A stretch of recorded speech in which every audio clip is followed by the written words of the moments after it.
Hi, my name is John Overacker, and this is the ring lapping lab as part of my Sights and Optics class. For this particular lab, we're going to go ahead and mount the bases for a scope as well as the rings and eventually the scope for this particular rifle. This rifle is a Ruger American rifle, chambered in .308. This particular rifle I'm hoping to use for shooting up to 500 yards target, shooting mostly. That's pretty much the longest range I have access to, so I'm looking for the opportunity to be able to do that. As in with dealing with any firearms, we want to make sure that the chamber is clear, the magazine has been removed. I can visually and physically see that the chamber is clear, and the firearm has been put on safe. So at this point we're ready to go ahead and prep our surfaces for mounting our bases. Okay, the first thing we're going to do is, and I like to do this, is to make sure that the rifle is actually level in the vise. So I've placed a magnetic bubble level on here, and for this particular lab I'm using the Tipton Best Gun Vise. I found that this particular vise provides the best stability when working on the rifle. It supports the front and the back of the rifle, and it's all clamped in. So I'll be honest, I cheated a little bit ahead of time and made sure it was level.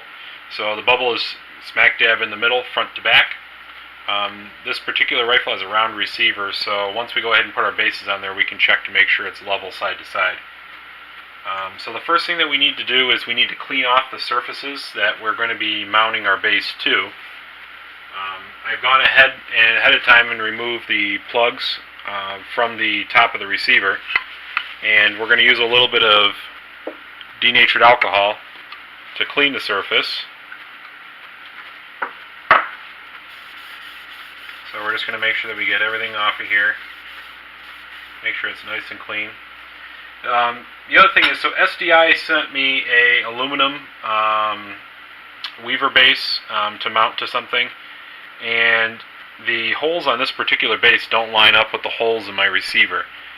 So this particular base I'm not going to be using. I have some bases that I would like to use on this rifle. Generally, I want to use a one-piece base whenever possible. That provides the most amount of stability for my scope. However, all I have actually at the moment is a two-piece base set up, so we'll have a separate base front and back for our scope.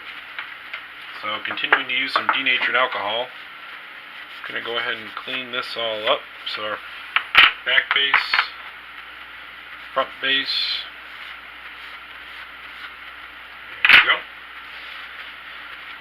So all of our surfaces have been prepped. So the next thing with mounting our base is we want to use a little bit of blue Loctite on the screws that are going to be used to mount the base. So I have some blue Loctite that I need to cut the end off of.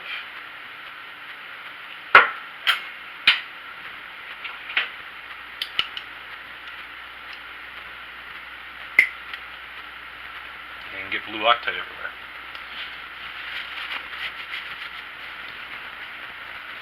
Nothing on the rifle, just a little bit on the bench.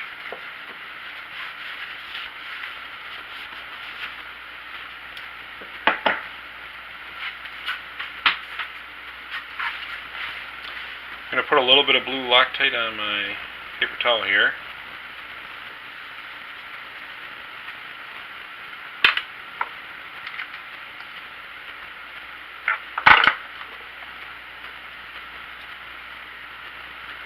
A little bit on the threads.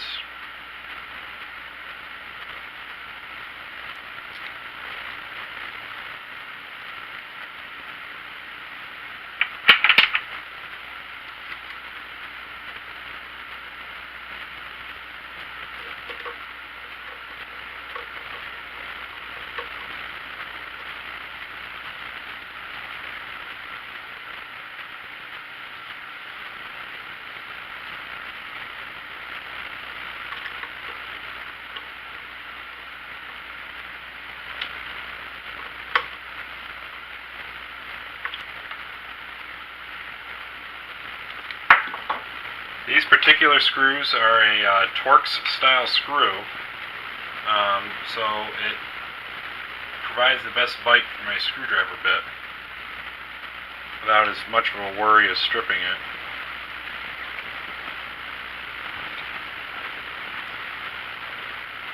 When I'm applying the blue Loctite, I want to make sure that I'm not getting any down in the action. So I'm not using a ton of it, I'm just using a little bit of enough for it to bite. And to hold, hopefully.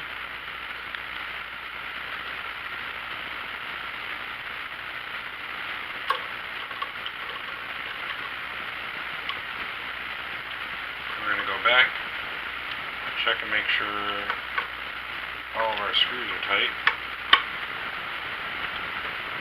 And there's that.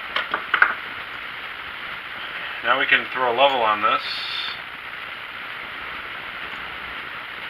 Check it from side to side, so it is off a little side to side.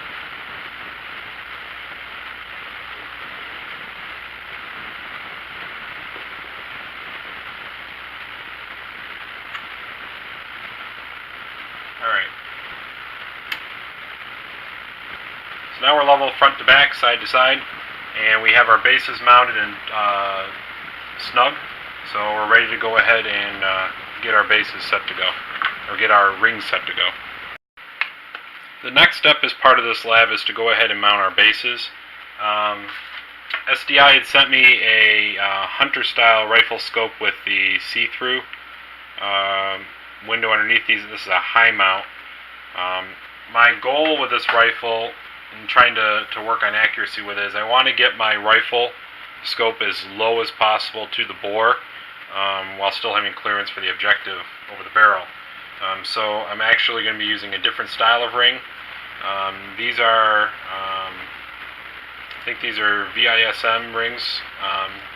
They are a Weaver style, or a Picatinny style. I think they fit both. Ring that are designed for 1-inch rifle scopes. That's particularly what I'm going to be mounting here in a minute. So the first thing we're going to do is we're just going to get these loosely on here for now.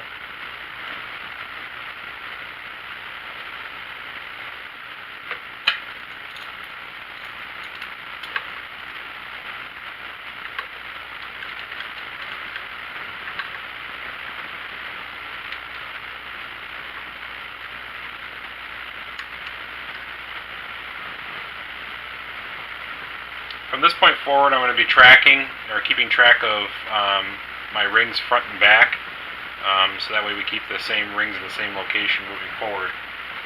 So I need to go ahead and take the rings apart to go ahead and just dry fit the scope to ensure that it'll fit within the rings.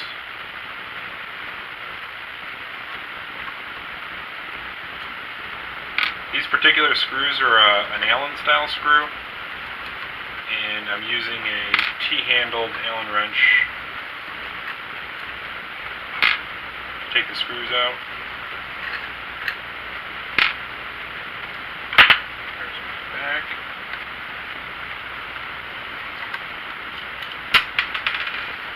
Try not to lose the screw.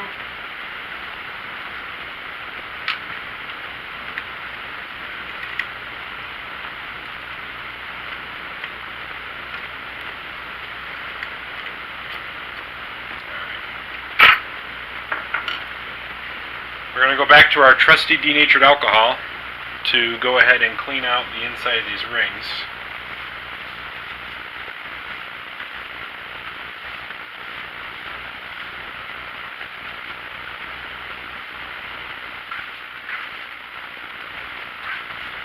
SDI for this class provided a AIM Sports Scout Scope. This is a 30mm, it's like 2x7x42. An interesting size. For this particular class. This particular scope won't exactly work for what I'm looking to do. I'm going to be mounting a VISM mil-dot reticle scope. This particular scope has an illuminated reticle, has parallax adjustment out to 1,000 yards. It does have also zero set 0 locks on this so that I can go back to my 0 each time that I use the scope. So right now all I'm really doing is just checking to see if the scope is going to fit within the rings. And it looks like it's a perfect fit. So there's plenty of adjustment room for my eye relief. So we'll adjust that a little further on here. I'm going to go ahead and clean out the inside of my upper half of my rings.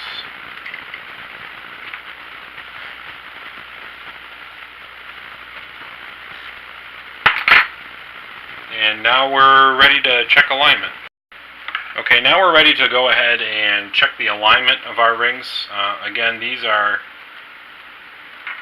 more or less loosely on there. At this point, I think the bottoms, we're going to go ahead and tighten down. This particular scope base setup has just a conventional nut that holds everything on. Not exactly wild about that, but that's what it came with.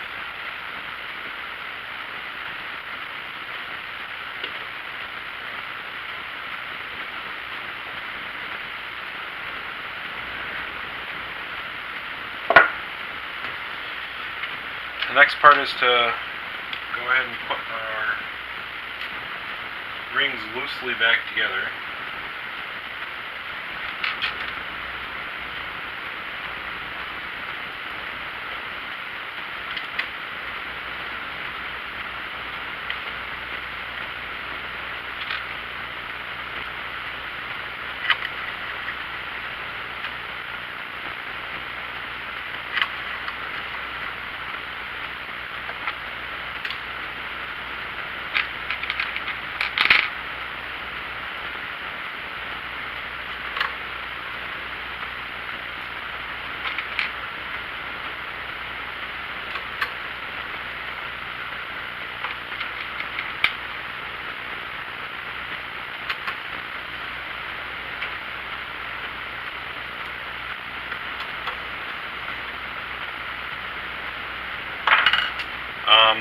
SDI sent me a set of alignment bars along with a ring lapping kit.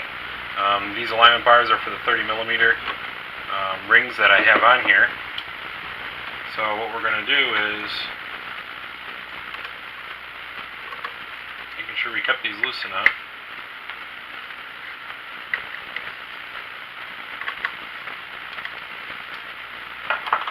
We're going to slide these in,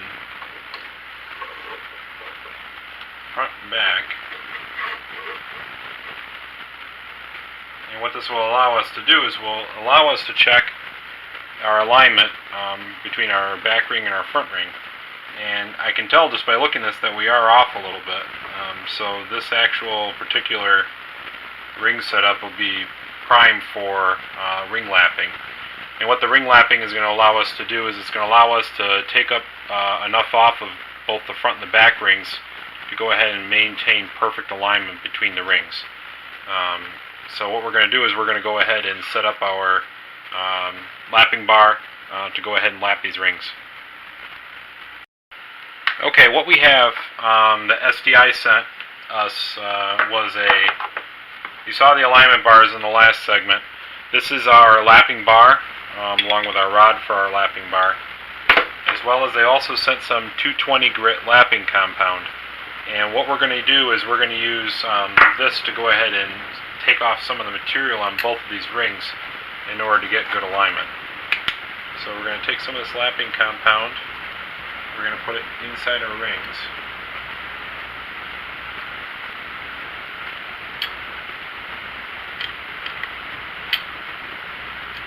Top and bottom.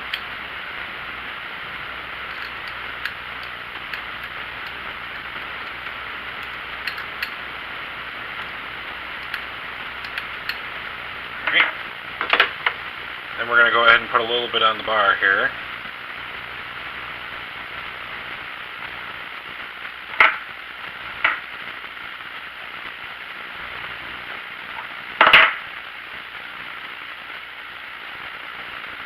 We should be able to slide our bar in here.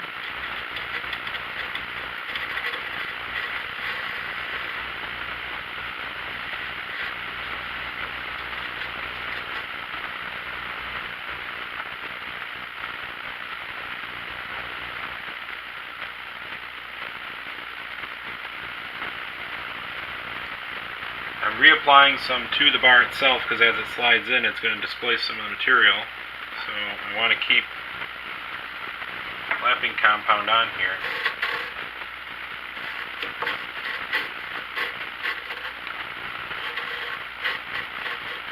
Okay.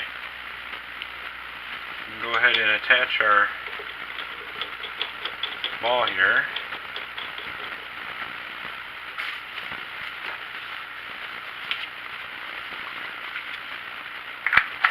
And then what we're going to do is we are going to tighten these rings down so that they're snug, but the bar will still move a little bit.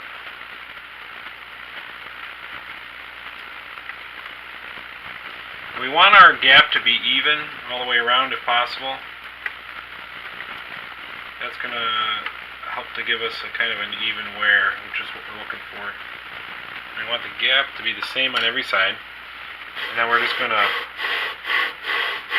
work the bar back and forth a little bit.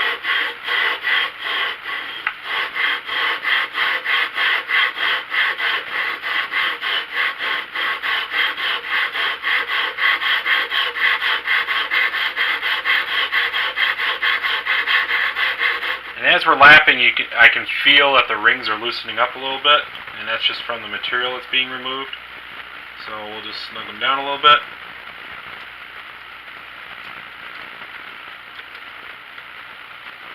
Trying to maintain a little bit of an even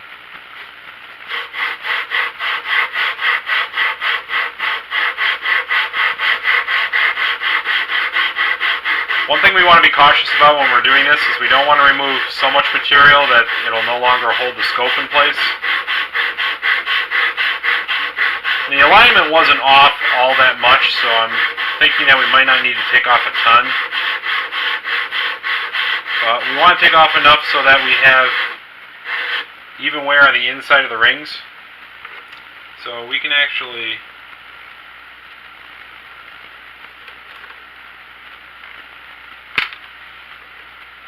take the top part of these rings off.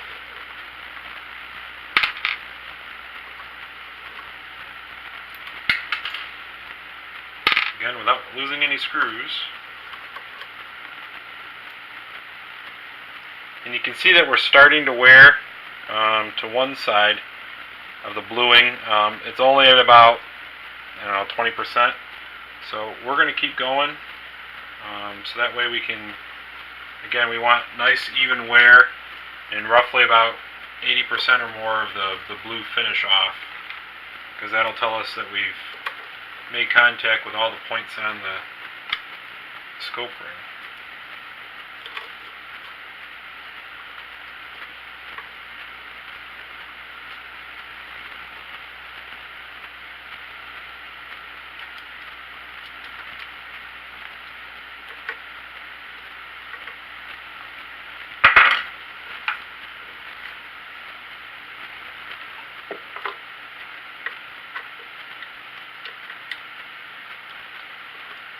Don't over tighten.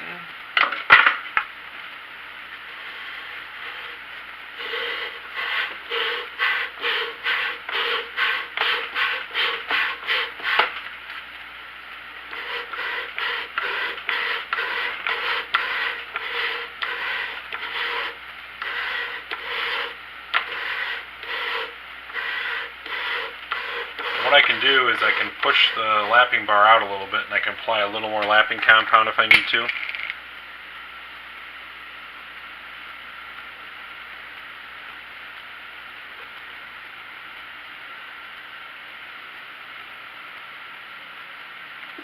All this lapping compound is going to have to be cleaned off before the scope is mounted, because that can cause undue wear to the scope itself, as well as the rings under recoil.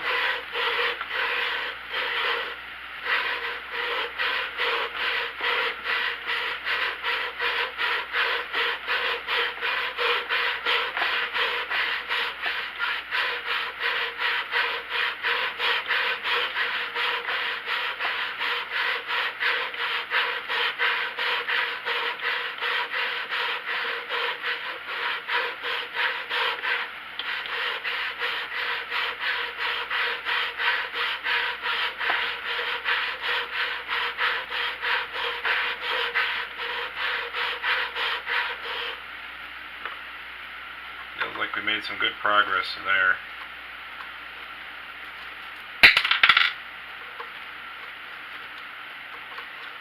One thing I'm really trying to be conscious of is taking too much material off.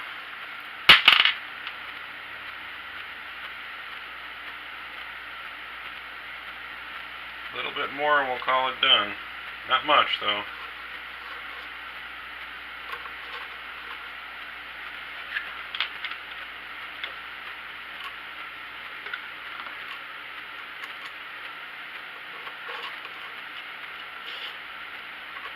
Again, we want to make sure the gap, front and back, or side to side anyway, on these split rings is the same.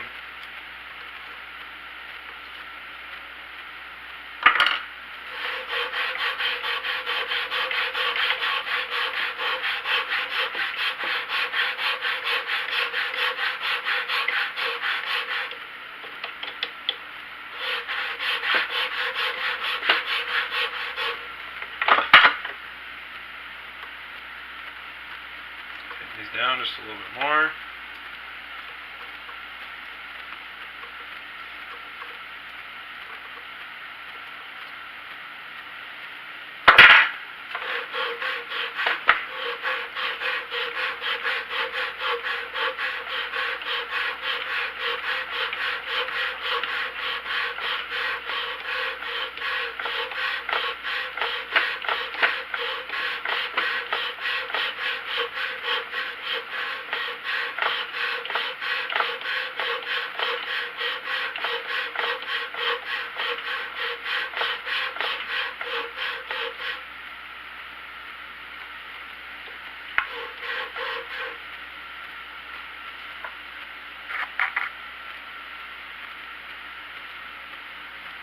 I know watching this video is probably a lot like watching paint dry, watching somebody do this, but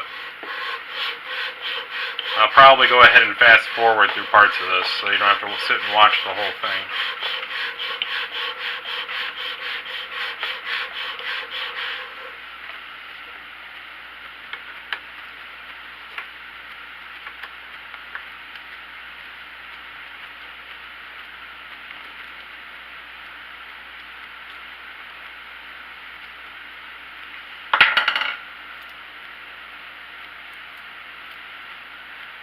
Alright, and we've got about 80% of all of the bluing worn off the inside. So I am willing to say sufficiently that we are done with the lapping process. So what I will do is I am going to go ahead and clean up all of the lapping compound off of these rings. And then we will go ahead and check our alignment again. Okay, we've gone ahead and removed all of our lapping compound. All of the threads on all the screw holes were cleaned out with a Q-tip and a pipe cleaner. So those have all been cleaned out. Now we're ready to go ahead and check our alignment with the alignment pins again after lapping. I'm going to go ahead and loosely put these back together.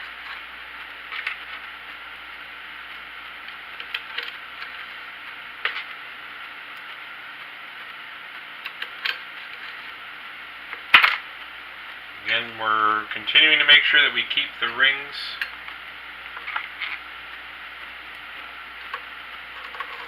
together front and back.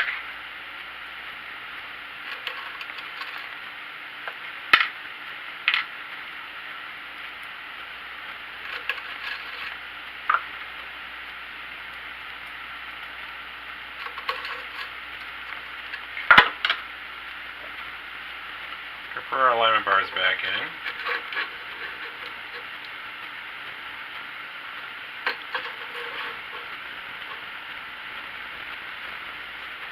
And our alignment is dead nuts right in the middle. So we've gone ahead and lapped both of our rings, and we've gone ahead before our alignment was off, and now we've checked it and our alignment is right where it should be. So at this point, we're ready to go ahead and mount our scope to the rifle. Okay, the next thing we're going to do is we're going to go ahead and mount our scope, and then we're going to adjust our eye relief. So to do that, we're going to do this the old-fashioned way, and we're going to go ahead and put our scope into the rings. loose so we can push it back and forth to adjust our eye relief.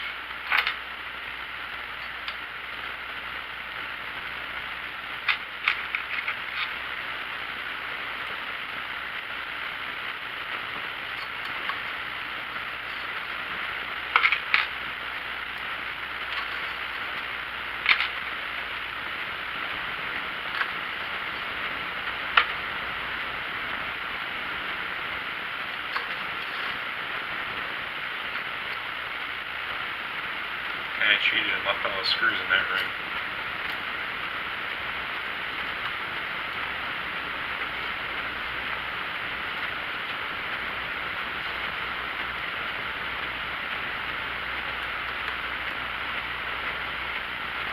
We don't need to be snug, we just need to be enough that it's going to apply just a little bit of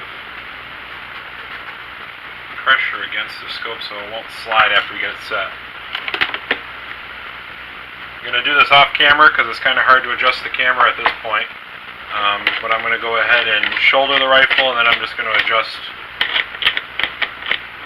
the eye relief on this scope to fit myself.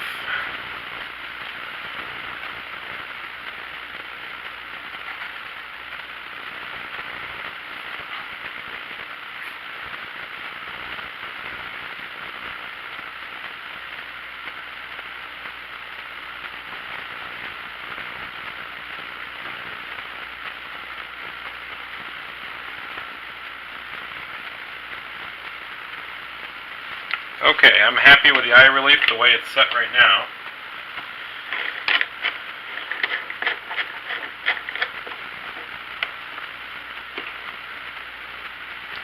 So at this point, the last thing I want to do is don't want to move this scope around. So where I have it set front to back is exactly where I want it.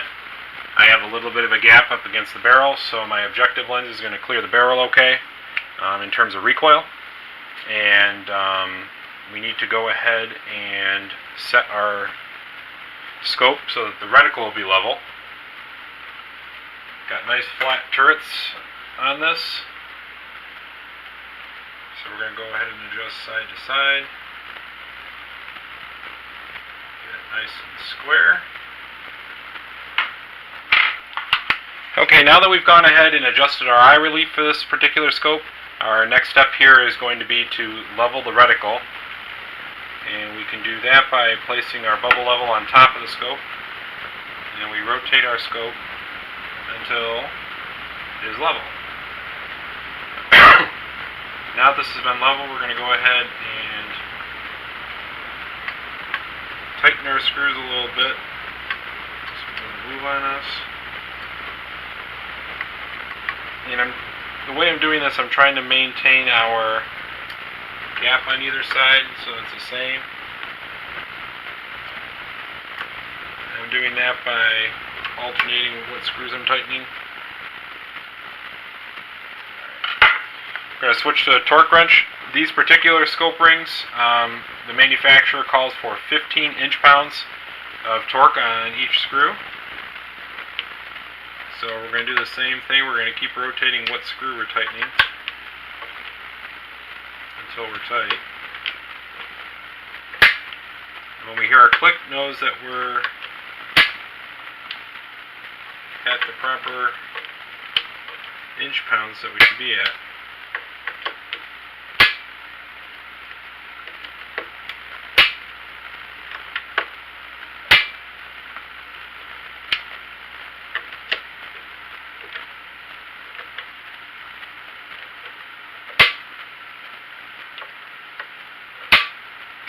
Okay.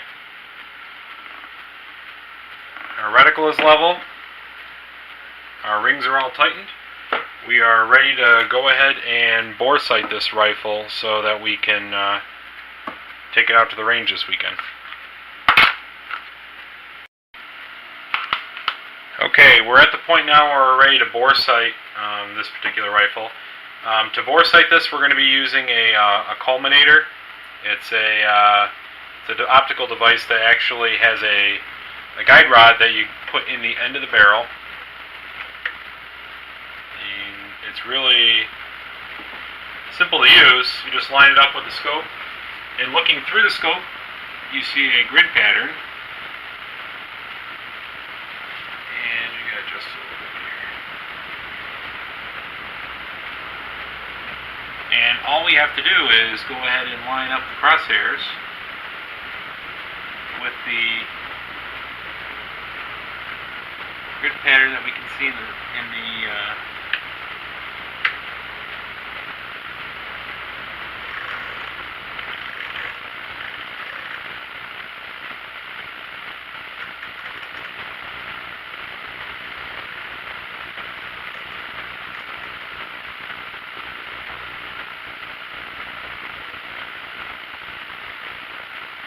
And now we've got our crosshairs lined up, so ready to go to the range, get this on target, and then once we get it on target, we'll adjust the 0 stops on this scope, and then we should be good to go.